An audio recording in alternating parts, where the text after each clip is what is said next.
Let's be real, sending cold emails can feel like shouting into the void. You spend hours writing, hit send, and then crickets.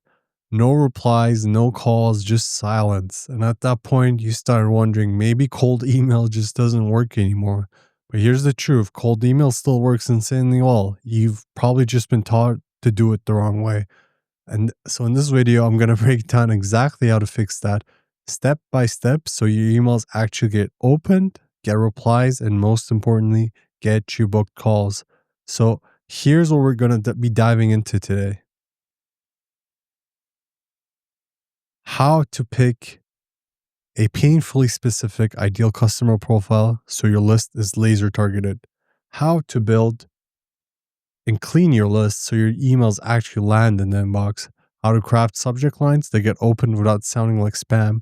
How to personalize in 60 seconds per lead with a simple framework that scales. How to set up offers that get replies, including 3 proven angles you can copy. How to set up deliverability and warm up so you don't go to spam anymore. How to send and follow up like a pro with exact timelines and short templates, and how to handle replies and objections and turn maybes into book calls. Last one is how to track, test, and scale once you have a winner. By the end of this, you'll know exactly how to make cold email your unfair advantage, not your frustration. And hey, if you want to skip the hard part, I also sell qualified niche specific lead lists and done for your outbound campaigns that already get results. So if you'd rather focus on closing instead of prospecting, message me. I'll send you a few options that'll fill your pipeline fast. All right, let's start with the foundation because none of this matters if you're sending emails to the wrong people. Let's see here. All right. Point number 1 here is the ICP needs to be so specific it feels like cheating. Let's start with the foundation because if you get this wrong, every other step falls apart. Your ICP, your ideal customer profile, is the single biggest thing that determines whether your cold emails get ignored or get replies. Think of it like this. If you're emailing everyone, you're actually emailing no one. You can't send one generic message and expect to click with everyone from a SaaS founder to a roofing contractor. So before you write a single email, you got to answer one question. Exactly who do I help and what painful, urgent problem do I solve for them? That's the heart of your ICP. The step 1 here is to pick one niche and one outcome. This is where you zoom in. Don't say I help businesses grow. That's way too vague. Say something like I help residential HVAC companies doing $1 million to $5 million a year get more AC installs in summer using email outreach. You see the difference? It's clear, specific, and if you're an HVAC owner, that immediately grabs your attention because it speaks directly to your world. When your niche is that dialed in, everything gets easier. Your list, your message, your offer, even your subject lines. It's like you're writing to one person, not just a crowd. Step 2 here is to write your one-liner positioning. Once you've got your niche and outcome, turn it into a 1-sentence power statement like an elevator pitch that explains who you help and what you help them achieve. For example, we help residential HVAC owners add 15 to 25 AC install jobs per month using local search intent and homeowner email outreach. That's short, clear, and full of outcome. Notice what it's not. It's not fluffy marketing talk like we help businesses reach their full potential of innovative digital marketing solutions. No one knows what that means. Keep it practical, measurable, and niche specific. The step 3, this is crucial, build a qualifying checklist. Now, this is where your cold email game really levels up. Before you ever build the list, create a checklist that defines what a perfect fit lead looks like for you. Let's say you're targeting HVAC companies. You might use Google rating above 4.2 so you know that they actually care about service quality. Service population area above 100,000 so there's more room for growth and you can get them results. Website with online booking. That means they're at least somewhat tech savvy enough to value leads. Email for the owner or operations manager. No generic info at emails or any other position that's not relevant to what you're pitching them. When you have that checklist, like your outreach becomes 10 times more effective because you're not just blasting random businesses. You're reaching out to people who actually fit what you offer. It's quality over quantity every single time. Now, we have some examples here of what a good ICP is versus a bad ICP. So a bad ICP is businesses who want growth. That's everyone and no one at the same time. A good ICP is dental clinics with 3 to 10 chairs in Phoenix that offer in Invisalign advertise Facebook, but don't have a lead nurture system. That's specific. You can visualize who that is. You can build a list from that, and you can write emails that make that person go, yep, that's me. When your ICP is that detailed, your outreach starts feeling almost unfair, like you're reading your prospect's mind. Now that you know exactly who you want to work with, the next step here is to make sure your list is actually filled with only the right people, the ones who will actually open, read, and reply. Let's talk about that list building part and to make sure how your emails will land in the inbox, not just the spam folder, which is very crucial here. We're going to start with the list building part. So now that you've nailed your ICP, it's time to build your list, but not just any list. We're talking about a list that actually gets delivered, actually gets opened, and actually gets replies. Because here's the truth. You can write the best cold email in the world, but if it lands in spam or hits the wrong inbox, it doesn't matter. So in this part, I'll show you how to source, verify, and enrich your contacts the right way so your deliverability stays high and your personalization hits hard. Step one here is to source. Find the right companies. Let's start at the top. You want to pull companies that might match your ICP. Exactly. No guessing. No, this one looks close enough. There are a few goldmine sources for this. Google Maps is amazing, super underrated. Type your niche and city like HVAC company Phoenix or dental clinic Austin. Directories like Yelp, Clutch, Angie, or industry-specific ones. You can use Crunchbase for SaaS. There's many niche-specific databases like that. So you gotta learn more about your niche and then find those databases. LinkedIn Sales Navigator. This one's clutch if you want filters like company size, location, or job titles. Niche tools, like I said, for example, if you're targeting Shopify stores, use BuiltWith or Store Leads to find them fast. They're all on there. And sometimes industry associations or local chambers of commerce or like trade organizations are the treasure chests because they're already filter free. The key here is intent. Don't just scrape random companies. Each one should check the boxes from your ICP. You're not trying to email 1,000 people. You're trying to email the right 100. Now, step 2 here is find the right contact. Once you've got the company, the next step is to find the right person to talk to. No, that's not info@company.com. Please don't do that. You want someone who owns revenue or decision making. Think the owner, founder, if it's a small business, the GM or operations manager for service businesses, head of growth, marketing manager, or sales director for agencies or SaaS. These are people who care about leads, bookings, and ROI. If you email a random support rep or a random sales rep that's not senior status, you'll get ignored. If you email the person who's losing sleep or low sales, they'll pay attention. And a quick tip, when in doubt, check the company's LinkedIn page. Usually you can spot the person running growth from the title or posts.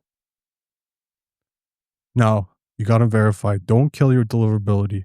This part here is what separates amateurs from pros. If you don't verify your emails, your domain reputation tanks, and then even your good emails start landing in spam. So before you send anything, run every contact through a verification tool like NarrowBounce, ZeroBounce, Bouncer, or my favorite, Million Verifier. Super cheap and super reliable. Here's the rule. Keep valid, always safe. Keep catch all only if the company perfectly fits your ICP and you have a backup way to contact them like LinkedIn. I don't use catch all at all. I just use the valid ones and remove all the invalid ones immediately. These are poison to your deliverability. Think of it like this. Your list is your fuel. If it's dirty, your engine stalls. Keep it clean. Step 2 here is enrich. Make it human. So now you got a clean list of verified contacts, but we're not done here yet. We got to make sure your outreach actually sounds human. You want to add 3 to 5 personalization data points for each contact.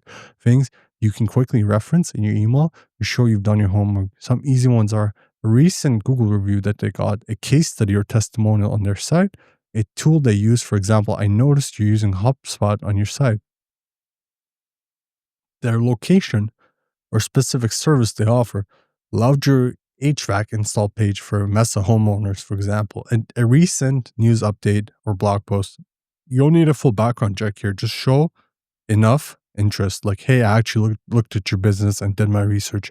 Because if you can't write one personalized line, the email will feel automated, and that's when people usually ignore it or delete it. Here's my personal golden rule for list quality. If you can't write one sentence that proves you looked at them for at least 30 seconds, don't add them to your list. That single rule alone will instantly double your reply rate. Why? because you'll only be emailing businesses you actually understand. When your list is full of high quality, relevant contacts, your emails stop feeling cold. They feel intentional. So now your list is clean, verified, and loaded with the right people. What's the next step? That is to actually get them to open your emails. Let's talk about subject lines and how to get sky high open rates without using clickbait or sounding like a scammer. Subject lines that get opens without clickbait. So let's talk about these subject lines because no one opens your email and nothing else happens. Like they got to open your email. Here's the truth. You don't need some clickbaity or hype to get opens. What actually works is the opposite. Sounding normal, human, and specific. Let me break down the principles that make great subject lines work. Principle number one here is keep it short. People are skimming their inbox, especially on mobile. You want something that fits neatly on the screen and doesn't get cut off. You don't understand how many spam emails I get personally, and they just land in spam and they're all the same emails. Like they're super generic most of the time. You will win against your competition if you do this properly. Think just 3 to 6 words max. That's your sweet spot. Principle number 2, make it specific. Specificity shows intent. If your subject line could apply to anyone, it'll connect with no one. For example, idea for your business, that is too vague. Idea for Acme Co's homepage, specific and relevant. You see the difference? Principle 3 here is curiosity, but with context. Low curiosity makes people want to open, but it has to make sense. You're not teasing them with something random like, oh, I saw you graduate from there. That's not relevant. You're just giving them enough to think, this might actually be relevant to me. Example, quick question about your Google ads in Austin. That is curious, but also clear. They instantly know what it's about. Gotta do research like this. Principle number 4 is look like a normal email. Your subject line could look something like a friend or colleague would send, not a marketer. No emojis, no fire, limited time offer, and definitely no RE, it's fake. Or sent from iPhone, that's fake too. Real human tone is better than marketing gimmicks. Here are some proven subject lines you can swipe and use for yourself. Quick question about service and city. RE competitor or tool. Idea for company's name. Company name's offer page. Company X your company. 2 ideas for Q4 pipeline. Notice something? They all sound natural. You could easily imagine seeing one of those in your inbox and thinking, okay, this looks like a real person. I'll check it out. What to avoid here? Let's go over things that will kill your open rates instantly. All caps. Looks like spam. Too clever or too punny. Makes it feel like a gimmick. Emojis or exclamation points. Too salesy. Overpromising or clickbait. Breaks trust before they even open the email. Remember, the goal is not to trick them into opening. It's to earn their curiosity and trust, just like ads. So they opened your email. That's great. That means your subject line did the job. Now comes the next challenge. The first 2 lines of your email instantly have to prove you're not a robot or another spammy cold outreach.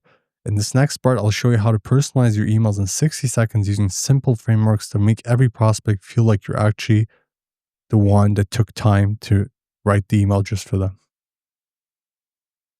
Let's see here. Personalization in 60 seconds with simple frameworks. Let's get started. So your subject line did its job. Like I said, they opened your email. Now what? Literally got 2 lines to make them think and 3 seconds. Okay, this person actually looked me up. They're not another bot spamming my inbox. And here's the good news. You don't need to spend 15 minutes researching every prospect. You can personalize effectively in under 60 seconds using a few simple frameworks. Let's go through them one by one. The first framework here I have is the quick compliment plus observation. This is the easiest and most natural way to personalize. Think of it as your warm handshake inside the inbox. You're doing 3 simple things here. Line 1, compliment something specific. Not generic stuff like love what you're doing. No, mention something real you notice. Maybe a high rating, a clean website, a new location, or even the tone of their social posts. Line 2, make an observation that ties to the problem you solve. You're not selling yet. You're just connecting what you've noticed to the area you can help with. Line 3, soft pivot to your offer. Now you've naturally led into your offer or results by seeing how you help someone similar. Here's how it looks like in action. I added this example so you can swipe this. Saw your 4.8 rating and 200 plus reviews. Nice work. Notice your AC install page gets traffic. There's no financing mentioned near the top. We helped similar HVAC company add 17 installs in June by pairing a financing CTA with a homeowner outreach. 1 to 2 screenshot breakdown. Why does this work? Feels real. You clearly looked them up. Short and conversational. You earned the right to share your offer by starting with them, not yourself. That's the difference between being personalized and being creepy. Framework number 2, the relevant event. This one's great when something new is happening in their business. You reference a recent event, something they just did, and tie it to what you offer. This could be things like a new location opening, a new hire or leadership announcement, a pricing update, a product launch, a new round of ads or rebrand. Your goal here is to say, hey, I saw this and I have an idea that could help you make the most of it. I have another example here. Congrats on opening the Glendale location. Fast way to fill the new chairs. Retarget warm website visitors plus re-engage past patients with a referral offer. 2 quick ideas if helpful. See how natural that sounds? It's casual, short, and helpful. You sound like a peer, not a salesperson. The tone here is key. Keep it friendly, not formal. You're basically saying, hey, saw what you're doing. Here's a thought that might help, and that's it. Now, the third framework here is the tool stack hook. This one's for when you can spot something in their tech stack, like HubSpot, Salesforce, ClickFunnels, Shopify, whatever CRM platform they're using. Why does this work? Mentioning a specific tool instantly shows you've done your homework. It's not just I help businesses grow. It's I see how you're currently doing it, and I have a micro idea to make it even better. Structured like this: line 1, reference the tool; line 2, add a small, specific improvement; and line 3, which is optional, offer to share the details. Saw you're using HubSpot. We doubled show rates for a peer by adding 9 a.m. SMS nudge before consults. Happy to share the exact copy if you'd like. That's it. Quick, clean, and value forward. You're not pushing, you're helping. In a sea of cold emails that scream me, me, me, this approach quietly says, I did my homework and I can help. This is a bonus tip for you. Personalization does not equal paragraphs. Remember, personalization isn't about writing an essay. It's about showing you care enough to notice something specific. If you can do that in 2 to 3 sentences, you're already ahead of 90% of cold emailers. All right, so now you got their attention. Your email feels real, it feels human, and it feels relevant. But attention alone doesn't get replies. Now it's time to talk about your offer, the part that turns curiosity into conversations, because personalization gets attention, but the right offer is what earns replies. Let's jump into point number 5, offers earn replies. All right, so let's recap where we're at. You nailed your subject line, they open, you personalize your email, they're paying attention. Now comes the part that actually gets you to reply. Here's the secret most people miss. You don't get replies by selling harder. You get them by lowering the risk of saying yes. Think about it. When someone opens your email, they're not wondering, can this person help me? They're thinking, is this going to waste my time? So your offer to ask inside your email should make it easy and safe for them to respond. And to do that, you can use one of 3 offer angles that consistently earn replies without sounding pushy or desperate. Let's break them down here. The offer angle 1, the outcome-based teaser. This is your show me results angle. This is where you keep it short, specific, and curiosity driven. The goal is to tease an outcome without dumping a full sales pitch into the email. You're basically saying, hey, I have a way to get you the specific results. Want to see the plan? It's clear, it's easy to digest, and it doesn't sound salesy. Here's what it might look like in real life. Can I send a 2-slide plan to add 12 to 18 consults in the next 30 days using your current ad spend? Let's break down why this works. 2-slide plan, low commitment, it's small, fast, and it's easy to say yes to. 12 to 18 consults, specific outcome, they can visualize the result. Your current ad spend removes friction. You're not asking to risk more money. How subtle is that? You're not asking for a meeting or a call yet. You're simply offering value that makes them curious. When people see a low effort, high potential message like that, they think, okay, just send it over. And boom. I know for myself, if I get something like this, that's not asking me to hop on a call right away. It's just like give, not take. I'll respond to that for sure. The offer angle two is risk reversal. This one is all about building trust fast. You're flipping the script instead of them taking the risk, you can take it on here. Why? Because everyone's been burned before. They've hired marketers or agencies that overpromised and underdelivered. So when you show you're confident enough to take the risk, it immediately sets you apart. An example here. We run a 14-day test. You only pay if you see at least 10 qualified leads. Let's unpack that. 14-day test, short time frame, it feels manageable. Only pay if you see results, removes fear of wasting money. 10 qualified calls is a specific metric which equals credibility. What you're really saying is, I believe in my system enough to put skin in the game, and that builds instant trust even from cold outreach. You're no longer another service provider. You're now a partner who's confident in your craft. The offer angle three here is the asset share. This is one of my personal favorites because it's pure value upfront. Instead of asking for time or commitment, you're offering to share something useful now, an asset framework or tool that has already worked for others. Think of it as saying, here's something that's been driving results, want me to send it your way. Example, want my 7-message no-show recovery sequence that pulled 22% of missed appointments back on the calendar. Why it works. It's tangible, something they can actually use.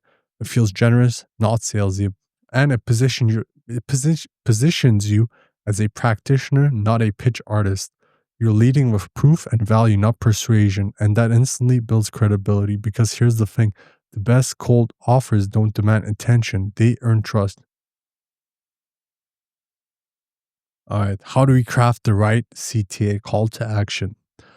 Even if your offer is amazing, your CTA, the line where you ask them to take action, can make or break your reply rate. And the key is to keep it small and non threatening. You're not asking for a discovery call or 15 minutes to talk about your goals. That language screams sales pitch. Instead, ask for permission, or what I call a tiny yes. Here are examples of both. Good call to action here. Worth a quick 10 minutes to see if this would apply to your Glendale location. Short, friendly, and conversational. It feels like a human asking a real question. Good micro CTA. Okay to send the 2-slide plan. That's even better if you're in a cold outreach. It's such a small task that it feels effortless for me to just reply, sure. You're not pushing, you're inviting, and that's the psychology that gets people to respond. Now, the final takeaway here: when you craft your offer, remember this formula. Low friction plus clear value plus tiny yes is a high reply rate. If you make it easy to say yes and hard to feel pressured, you win. People don't want to be sold to. They want to be helped. So you position your offer as something that's helpful, specific, and low risk, and watch your reply rates go up instantly. But here's the catch: none of this matters if your emails never actually reach the inbox. Even the best copy in the world won't help you if you're sitting in the spam folder. So before we talk about scaling your campaigns, let's make sure your emails are actually getting delivered.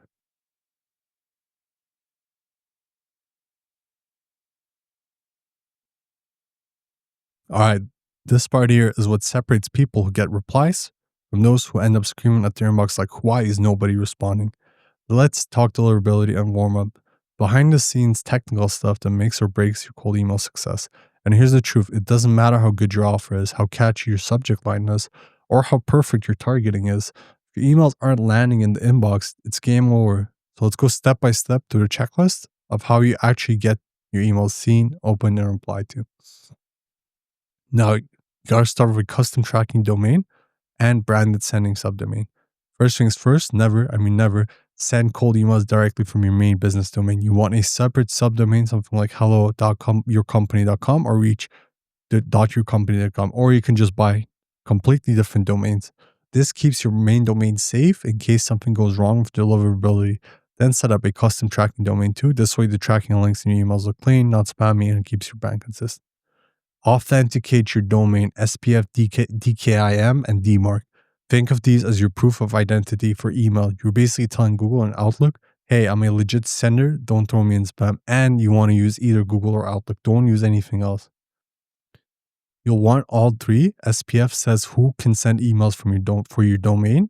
DKIM adds a digital signature to prove it's really you. DMARC tells inboxes what to do if something looks suspicious. If you skip this part, your emails are flying blind and spam folders love that. You're not gonna get any deliverability if you skip any of these three things. Step 3, warm your inboxes for at least 2 to 3 weeks. Before you start blasting your emails, you gotta warm up your inbox. Think of it like working out. You wouldn't bench 200 pounds on your first day at the gym, right? You start slow. For the first 2 to 3 weeks, send a few emails a day. You can use Instantly for this, maybe 10 to 20, and gradually increase that number. You can use tools like Instantly, Mailflow, or Warm Up Inbox, or just Smart. What are that one's called? Smart Leads. I'll check it out one sec. Yeah, you can use Instantly. That's the one I use. The goal is to build trust with the email servers. So when you finally start your cold email outreach, Gmail and Outlook go, yep, this sender looks legit. Smartly, that's the one people use, but I use Instantly. But both are good. I've tried that. Now, step 4 here is keep your emails lightweight and human. When you're sending cold emails, less is more. Stick to plain text only, no fancy designs, no links, around 80 to 120 words, no one link max if you gotta, no heavy images or attachments. Why? Because every extra image, link, or weird formatting increases your spam score. Remember, you're trying to look like a real person sending a genuine message, not a marketing blast. You also gotta throttle your sends. Even after warming up, don't go crazy. Start small with 20 to 40 emails per inbox per day, then slowly increase as you build reputation. If you suddenly jump to 300 emails a day, the spam filters will notice and it's not going to end well. You can scale up over time by adding more inboxes instead of overloading one. Just get more domains and create more inboxes. Don't use few, buy the domains. You got to spend money here. It will save you time because your deliverability will not be ruined. Like I said here, rotate multiple inboxes. That is number step 6 that we have here. This is how pros scale safely. Have multiple inboxes set up. For example, hey@yourdomain.com, contact@yourdomain.com, team@yourdomain.com, etc. Alternate between them and even vary the times you send. One batch in the morning, one in the afternoon, one in the evening. That rotation keeps your deliverability high and your sender reputation clear and clean. Now, we have step number 7 here. Remove bounces and complainers immediately. This is non-negotiable. If an email bounces, remove it. If someone unsubscribes or marks you as spam, remove them immediately. If someone replies unsubscribe, don't reply, just don't send them any more emails. Continuing to send to bad addresses or annoyed people hurts your sender score fast. A good habit is to clean your list every few days or use an email tool that automatically suppresses bounces. In short, deliverability is like hygiene for your outreach. If you can keep it clean, your campaigns will stay healthy and your replies will skyrocket. Most people lose before the even game starts. They don't even get to show their offer to people because their emails never make it to the inbox. But not you. You're doing it right. So you're not gonna fall into spam, all right? All right, now that your emails are actually landing in the inbox, let's talk about what happens next. How often to send, when to follow up, and how to structure your sequence so you get replies without sounding desperate or annoying. That's exactly what we'll cover here, but send cadence and follow-ups. Let's see here. So now that your emails are landing, let's talk about when and how and how often to send them, when to send them and how often to send them. Let's talk about that. Because here's the thing, most people give up way too early. They send one email and nobody replies. They're like, oh, it didn't work. But the truth, the magic usually happens after the first email. That's when your follow-up sequence comes in. And trust me, this is where deals are made. Why cadence matters. Think about it like dating. If someone doesn't reply to your first message, you don't send a 5-paragraph essay the next day. But do you check in politely later? Maybe, right? Cold outreach works the same way. You want to stay top of mind without being pushy, persistent, but respectful. So here's the timeline I've tested across multiple and hundreds of campaigns that consistently gets the replies. Day 1, email 1, initial pitch. This is your first touch. You want to introduce yourself, Show that you've done your research and give a simple, clear offer or value point. You can use the guide that I went through earlier. Please use those things. Something low friction, like, can I send you over a short plan, a two slide presentation? Would you be open to a quick idea? You're not selling yet. You're starting a conversation. All right, follow up. This is after 2 days. So day 3, follow up number 1, the quick bump. All right, 2 days later, you send a gentle nudge, nothing pushy, just a reminder that you reached out. It's short, casual, and easy to read like this. Hey, named, any thoughts on the 2-slide plan for boosting AC installs this month? That's it, no extra fluff. You're basically saying, hey, still here? Curious if you saw my first message. This works because sometimes people are actually interested, they just got busy. Your follow up brings you back to the top of their inbox. Follow up number 2. The new angle. 4 days later, you change the angle a bit.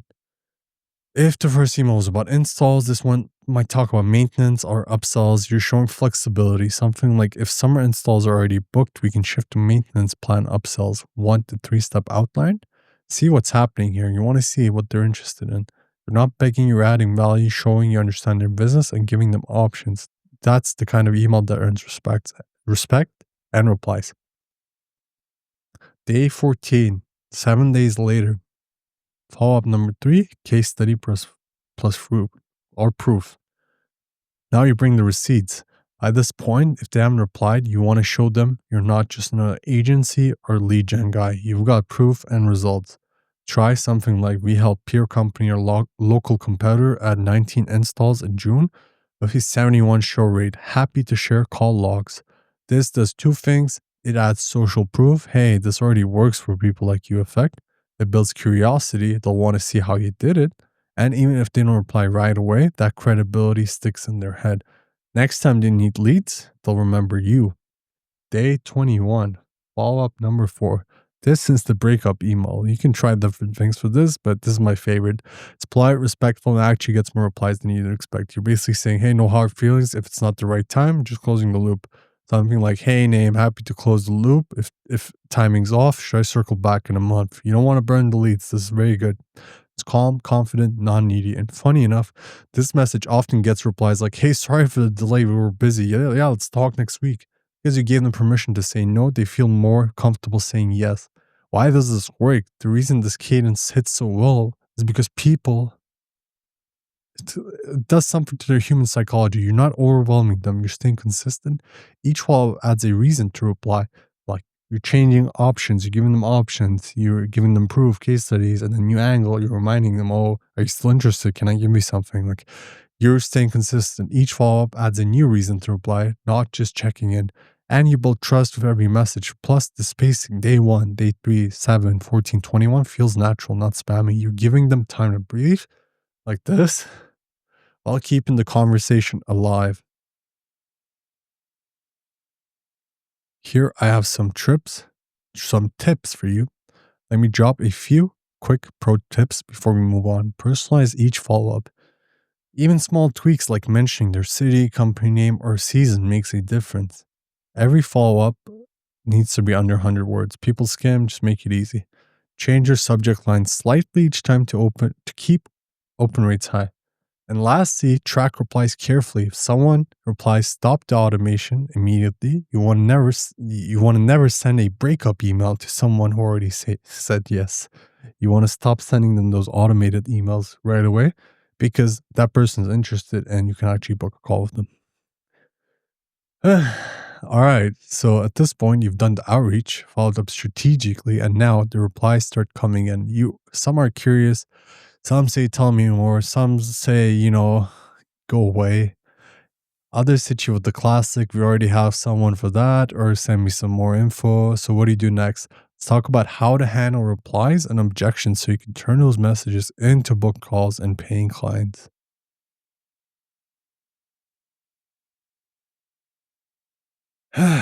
All right, so by now you got your cold email system running, your follow-ups are hitting the inbox, and finally the replies are rolling in. Here's the thing, not every reply is going to be, hey Jem, let's book a call right now. Most of the time you'll get a mix of curious replies, mild interest, and of course objections, and that's totally fine because we can recover those, and this is where the real money is made.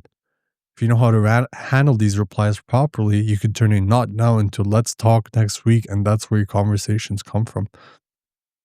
So let's break down the most common replies you'll get and how to handle each one like a pro. This one is the classic. Here we have number one. Can you send me more info?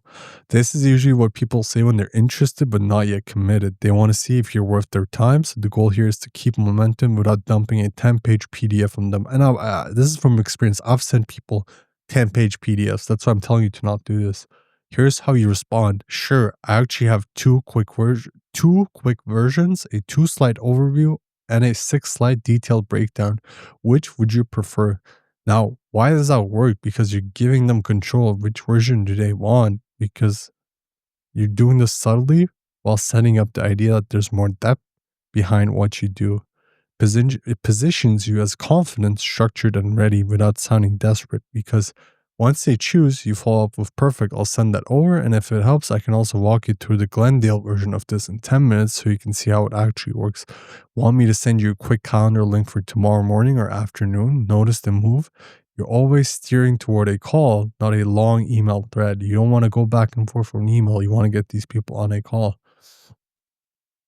Common reply number two, if you already have a vendor. I've heard this so many times in my cold email campaigns. This is such a common objection. This one scares most people, but it shouldn't. Because when someone says this, what they really mean is we're somewhat satisfied, but open if you can show us something better. So instead of backing off, lean in with curiosity. Makes sense. Most of our clients did this before we started. Out of curiosity, where is your current vendor absolutely winning, and where do you feel like they're capped right now? What are you getting out of this guy, and where do you think the limitations are? This question does two things. It disarms them. You're not attacking their current setup or the current vendor. You're just analyzing it. I've done this before where I just broke down exactly what the current vendor is doing and how they might benefit from a different strategy. It opens a gap. They'll usually admit something like, they're good, but our show up rate could be better, or we're paying too much per lead, and boom, that's your angle. Now you can say, got it. We actually solved that exact issue for another HVAC company in their city. Want me to show you what changed their numbers? The goal is never to replace their vendor. It's to outperform them. That is the only way you will actually replace them. The common reply here is not interested. This is the third one. This is a tricky one, but also a golden opportunity if you handle it well. Most people respond to not interested by walking away, but if you do it right, you can turn this into a meaningful future connection. Try this. Totally fair. So I understand, is that because of timing or because the approach doesn't fit your market? If it's timing, I can circle back later. If it's the approach, want me to send a 30-second summary so you can decide later? That reply does two smart things. It gives them an easy out, no pressure. It offers a small re-entry point. The 30-second summary, that feels low commitment. You're basically saying, I get it, but hey, here's something quick. Decide later. That's how you stay on their radar without being pushy. And you'll be surprised sometimes not interested becomes hey, you're still doing that thing 2 months later. And this has happened. You'll get some deals like this. All right. So once you get engagement, don't overcomplicate it. Your goal is not to send 10 pages of info, and it's not to pitch in the inbox. Your goal is simple. Get them on a short discovery call.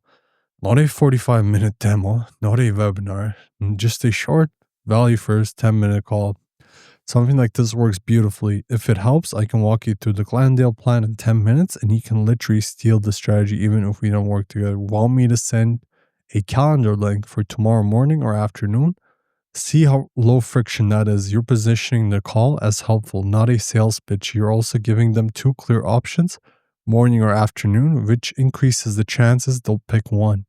That's the psychology of micro commitments. Once they say yes, you send the calendar link, confirm the time, and you're set. Simple, smooth, and human. Pro tip here is always reframe objections. Every objection is just a signal that they need more clarity. They're not rejecting you, they're protecting their time. So your job isn't to push harder, it's to ask smarter questions that uncover what's really blocking them. When you do that, When you stay calm, curious, and helpful, people start seeing you as a partner, not a salesperson. That's exactly how you win. All right, so now you're sending the right emails, getting replies, turning conversations into book calls. You've got momentum. You're seeing a few wins. Now it's time to zoom out, look at the numbers, and start scaling this thing like a real system. Let's talk about tracking, testing, and scaling because that's how you turn a few replies into consistent, predictable growth every single week. All right, we have some metrics here. Let's see. So you've got your cold email system up and running. Your inboxes are warmed up. Your sequences are hitting and replies are coming in. Now comes the fun part: tracking, testing, and scaling. Because if you can measure it, you can improve it. And if you can improve it, you can scale it. If it's working, you can also scale it. But if you can improve it, then scale it. This is the part where most people either start winning big or burn their domains to the ground because they scale way too early. So let's talk about how to do it the smart way. Think of your outreach like a machine. Don't just turn knobs randomly. You watch the gauges, and there are four key gauges that I have here for you that you should be watching every single week. Open rate should be above 50%. This is your first checkpoint. If people aren't opening your emails, you got a visibility problem. Either your domain isn't trusted, your subject lines aren't strong, or your list is off. 50% is a healthy minimum, but ideally you want to be in the 70 to 60%. Anything above 60, really, that should be your range. If you're below 40, stop sending more and fix deliverability. Just let them warm up on their own, the emails, and come back to it later in a week or two. That means you're checking your domain setup as well, your warm up, and making sure your emails aren't landing in spam. You can also check your IP, etc. There's multiple ways for this. You got to check everything. Make sure everything's set up as well with SPF, DKIM, and DMARC. Number 2 is your reply rate. This has got to be above 8%. Once people open up, do they care enough to reply? That's what this number tells you. A good reply rate means your message is relevant, personalized, and intriguing enough to start a conversation. If you're sitting below 5%, it's usually one of 3 things. Your list quality is off, you're reaching the wrong people, your intro lines are generic, your offer isn't interesting enough. The key here is to not panic. Just test one variable at a time. We'll talk about that next. Positive reply rates. This one's important as well. This has got to be above 3%. Now we're getting into quality. Anyone can get replies like not interested or remove me. You can get 100% reply rate like that. Obviously, that's too much, but you can get a really high reply rate with that. But positive replies, the ones that say, sure, send info, or yeah, let's talk, are what drive your business. A 3% positive reply rate might not sound huge, but in cold email, that's excellent, especially if you're doing volume. If you send 1,000 emails, that's 30 qualified leads, all from outbound. And once you have a few positive replies, you can track patterns, who's responding, what angles are working, and which offers convert best. Book call rate above 1.5% of total sends. This is the ultimate metric, your end goal. It doesn't matter how many people open a reply if none of them got on a call. So if you're sending 1,000 emails and booking 15 calls, you're doing great. That's enough to build a serious business when your close rate is solid. And if you're below 1%, it's not the end of the world. It just means your conversion from reply to call needs work. You fix that by tightening your follow-up, templates, and your soft call to action. You can test multiple things here and even surpass this. But it should be above 1.5%. What to test in the right order? Let's go through this one by one. Here's the mistake people make when they try to fix poor numbers. They change everything at once, and they do this for everything, for their ads, whatever. Like they do it in every single thing of their business. Then when something finally works, they have no idea what's working. So here's a proper order of testing from biggest impact to smallest tweak for these emails. Number 1 is list quality and ICP. If you're not talking to the right people, nothing else matters. Start here always. Ask yourself, are these decision makers or random employees? Do they actually need what I'm offering right now? Are they in the right industry, city, or company size range? Most cold email problems are solved right here by fixing the list. Number 2, first 2 lines of personalization. This is where people decide whether to keep reading. If you're like first 2 lines sound like, hope you're doing well, I saw your website, you've already lost them. Instead, mention something specific. Notice you guys opened a new branch in Glendale. Congrats. That single change can double your reply rate. Now we have the offer in CTA. Once you've nailed your audience and intro, focus on the ask. Your offer should be low friction, something easy to say yes to, like, can I send a 2-slide plan to increase AC installs this month? That's way better than want to book a strategy session to discuss your goals. That'll be an hour. One sounds like effort, the other one sounds like value. Subject line. People obsess over this, but it's actually fourth in line for a reason. Once your list, intro, and offer are strong, then test subject lines. Try simple and curiosity-based ones. Quick idea for Glendale installs. Thought this might help your team. Saw this in your city stats. Keep it short, low case, no clickbait. Send time and cadence. Obviously, you don't want to send after 5 p.m. Eastern time. Like that's past working hours there. Finally, once everything else was working, you got to test timing though.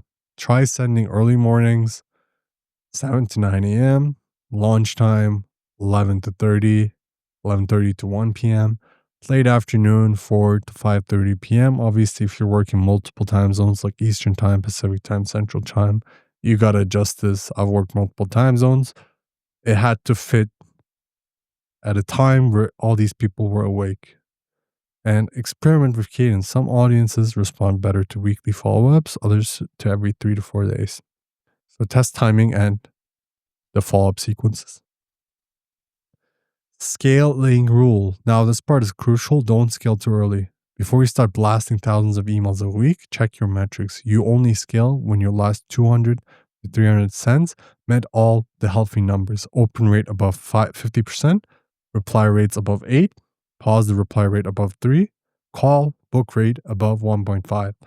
When you hit those, then you can add one more inbox and keep the same quality bar. That's how you grow safely inbox by inbox without tanking deliverability or quality. Scaling is not about volume. It's about replicating what already works. If one inbox is performing well, don't get greedy. Clone the success, not the risk. All right, let's bring this all home. You've built the system, you've tested the message, you've tracked the numbers now, and now you know exactly when to scale without burning your list or your domains. So let's wrap this up and talk about how do all these pieces come together, the mindset and final takeaways that make this whole system sustainable long term. Let's jump into this. All right, let's bring it on. We just went through the entire cold email system from strategy to scaling. And if you made it this far, you already understand this isn't about spamming people or blasting generic messages. It's about building conversations at scale, doing it smart, doing it clean, and doing it the right way. Let's recap everything step by step because every single piece of the system builds on the next. First, you nail down your ICP. You stop trying to talk to everyone and got crystal clear on who you help, what they care about, and why would they even open your message in the first place. Then you built and cleaned your list. No more scraping junk data or blasting unverified addresses. You pulled legit business owners with real contact info, and you found personalization points that make your message actually feel human. Next, you crafted tight subject lines, short, natural, curiosity-based, and you used one of those you used one of those fast personalization frameworks. So your first 2 lines felt tailored, not template. You didn't spend an hour on each email pretty much. Fast but personalized. You led with a reply-worthy offer, something specific, niche specific, simple, and low friction. Not let's hop on a call right away, but can I send you a 2-slide plan? Want me to share you how we boosted X for Y? From there, you fixed your deliverability, custom tracking, SPF, DKIM, DMARC, proper warm-up, because none of this works if your emails aren't actually even reaching the inboxes. After that, you sent a tight sequence, clean structure, polite follow-ups, the right timing, and the right angles to build curiosity, not pressure. When the replies started coming in, you handled them like a pro, calm, curious, and confident. Instead of pushing harder, you asked smarter questions. You nudged the conversation toward a short discovery call, something value-driven and human. Then you didn't stop there. You tracked your numbers, open rates, reply rates, book calls, and you didn't scale until the metrics proved the system is functional and working. Once you did it, you add more inboxes, did everything in these steps listed to make sure they work as well. Grew predictably, safely, and sustainably. And that's how you go from hoping someone replies to booking calls every single week. Now, if you want to skip all that heavy lifting, let's be real, this process works, but it takes time building, verifying, personalizing, tracking. It's a grind. And if you'd rather skip straight to the results, that is literally what I do. I sell qualified, niche specific lead lists, not random data, and I offer done for you outbound systems that actually book calls for you. So if you want me to bring you warm, ready to talk leads, just message me. I'll send you a few options and a free sample list so you can see the quality for yourself before you decide. This isn't some spray and pray list. These are verified, hand-checked, revenue-ready contacts in your exact market. The same type of leads that my team uses to fill client calendars. If you're ready to stop guessing and start getting book calls for cold outreach, please hit me up. Let's make this happen. If this video helped you out, please hit that like button, subscribe for more no fluff lead gen breakdowns, and drop a comment below if you're niche. Because here's the deal, I might record a custom teardown of your exact market next. If you tell me you're niche, I'll break down exactly how I'd run a cold email strategy for it live on the channel. So yeah, appreciate you watching. Go build your system. Stay consistent. And remember, cold emails are not dead. You're just doing them wrong. See you in the next one.